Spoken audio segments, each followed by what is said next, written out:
చేసుకోవడానికి ఈ అమ్మాయితో కూడా సెక్సువల్ గా అంత అది కాదు. హార్డ్లీ 4-5 times అంటే నేను ఎట్లా నమ్ముతా? ఎందుకు అని అంటే సెక్షువల్లీ వాడు కూడా అంత స్పీడ్ గా ఉన్నాడు. వాడు కూడా ఎమోషనల్ ఇదే కాదు, వాడు కూడా ఎమోషనల్ ట్రాక్ కోసం అంటే outlet emotionally is connected but అది లేదు అంటే చెప్పమ్మా. తను మెచ్యూర్ లేదు కదా, తన లైఫ్ కదా. అంత ఈజీగా సాటిస్ఫై చేయడం కష్టం అతను. నిజం చెప్తున్నా, అంత ఈజీగా సాటిస్ఫై. అందుకే నాకు అతనితో emotional bonding, not physical bonding. ఎవరి మీద ఏ ఒట్టు చెప్పు అంటే చెప్తాను నేను. నాకు అతనితో ఇమోషనల్ బాండింగ్ ఎప్పటి వరకు. దెర్ ఇస్ నో సెక్షువల్ అంటే సెక్షువల్లీ హీ కుడెంట్ అంటే ఎందుకు? అదే లేదమ్మా, ఆమె గురించి ఆమె చెప్పాలి కదా. వై హీ కుడెంట్ నేను తెలుసుకోవాల్సిన బాధ్యత నాకుంది. Why he couldn't? పర్ఫార్మెన్స్ అనేది అంత యాక్టివ్ ఉండదు, అందుకే వద్దనుకున్నా నేనా. ఏమైనా జాగ్రత్తగా మరి ఏది జరిగినా వాళ్ళకి. జోగి రమేష్ గారి కోడల్ని మేఘన తల్లిదండ్రులు మీరు అందరు కృష్ణ అందరిని విజయలక్ష్మి గారు వాళ్ళ ఇంటి దగ్గర తోలిపోయానికి వచ్చిన తోలిపోతుంది. అది కూడా ఎప్పుడు దాకా నువ్వు ఎప్పుడు వస్తాం మంచి జాగ్రత్త చూసుకోబోయే. మళ్ళీ మీరు వచ్చే సమస్య పరిష్కారం అయ్యేంత వరకు దాన్ని చిన్న గీత పడ్డ వాళ్ళదే బాధ్యత. ఎప్పటి వరకు అంటే అనేది నేను చెప్తా. ఎప్పటి వరకు అనే చెప్పు. నేను వచ్చింది ఎందుకు? అందరి ముందు తెలిసేటట్టు పెళ్లి చేసిన రోజులలో పంపించేసాడు కదా. నా తప్పేం లేకుండా నేను నా మీద బ్లేమ్ వేసుకోను. అర్థమైందా? నా తప్పేం లేకుండా నేను బ్లేమ్ వేసుకోను. పెళ్లి చేసి 2 రాష్ట్రాలకు తెలిసేటట్టు పెళ్లి చేసి 20 రోజుల్లో పంపించారు. 20 రోజుల్లో పంపించారు.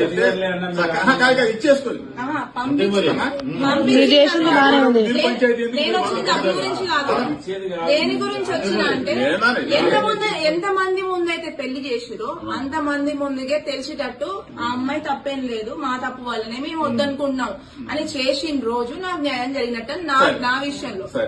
అది దానికి వచ్చి అప్పటి వరకు ఇక్కడే ఉంటదా దానికి రీజన్, నేను ఉండేదానికి రీజన్ అది. గుడ్ గుడ్ మంచి చెప్పు. ఎందుకు అనవసరంగా డబ్బులు అని మ్యాటర్ దిగ.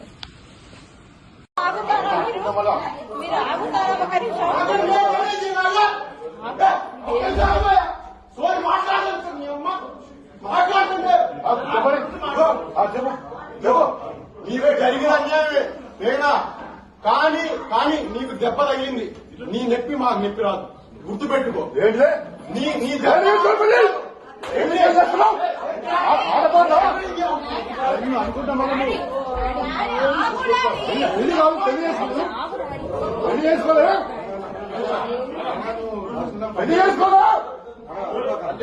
చేసుకోలేదా?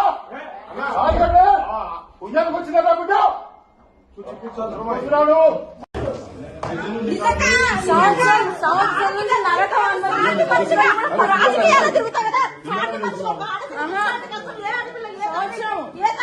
సంవత్సరం నుంచి కష్టపడుతున్నా.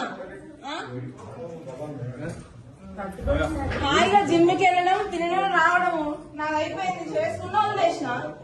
మీకు అదే జీవితం అనుకున్నప్పుడు నన్ను ఎందుకు చేసుకోవాలి? హాయిగా నా లైఫ్ లో నేను హాయిగా ఉన్నా. డాడీ షాప్ కి వెళ్తున్నా, హాయిగా ఉన్నా. నాది హ్యాపీ లైఫ్. ఎవరడిగిన డబ్బులు? నీ పబ్లిసిటీ కోసం, పబ్లిసిటీ అందరు చూపించడం కోసం, పెళ్లి చేసి చూపించడం కోసం అనిపించని వాడికి తెలుసు. తెలిసి వాళ్ళ రాజకీయం కోసం చేసి తెలవడం కోసం వదిలిపెడతామన్న ఉద్దేశంతోనే చేస్తుంది. తెలిసి విజయ్ లేదు, వీళ్ళు చంపుతారో ఏం చేస్తారో ఏదైనా కానీ సహకరించదేనా? నేను సహకరించదమే. ఎక్కడైనా ఇప్పుడే పట్టుకున్నాను నేను. ఏం చూద్దామా? ఆయన అట నువ్వు తిండి లేకట సాతాడట. ఆయన నాకు భార్య కాదు, భార్య కూడా ఇక్కడ ఉంటుంది పుణ్యానికి కదా పైకి వచ్చినట్టు. ఎంత మంది నువ్వు నూటికి ఎంత వస్తాయంట? డబ్బుల కోసం వచ్చిరా మీరు? డబ్బుల కోసం డ్రామాలా? నేను తెలుసుకున్నాక నేను ఇక్కడ పోతాను. అన్న అందరం ఉందాం ఉన్న నీ ఎందుకు ఉంటాం ఇంకా డబ్బుల కోసం అంట ఎన్ని అన్నా భరించిన ఏం చేసినా లాస్ట్ కి ఇక్కడ నుంచి ఆషాఢం నుంచి వెళ్తున్నా అని చెప్తే కాలు ఇక్కడ పెట్టుకొని ఇట్లా ఎన్ని చేసినా భరించిన అన్ని నా మనసులో ఉన్నాయి. ఇంకా ఎందుకు భరిస్తా నేను? వాడికి ఇట్లాంటి ఎన్ని పాపాలు తగిలి ఆ రోగం వచ్చింది, ఇంకేం వస్తుంది? పాప స్వామిని కాదు నేను అన్న నీకు కాదు ఎన్నోసార్లు పాప ఆయన నా లైఫ్ లో నేను హ్యాపీగా ఉండేదాన్ని తీసుకోవచ్చు.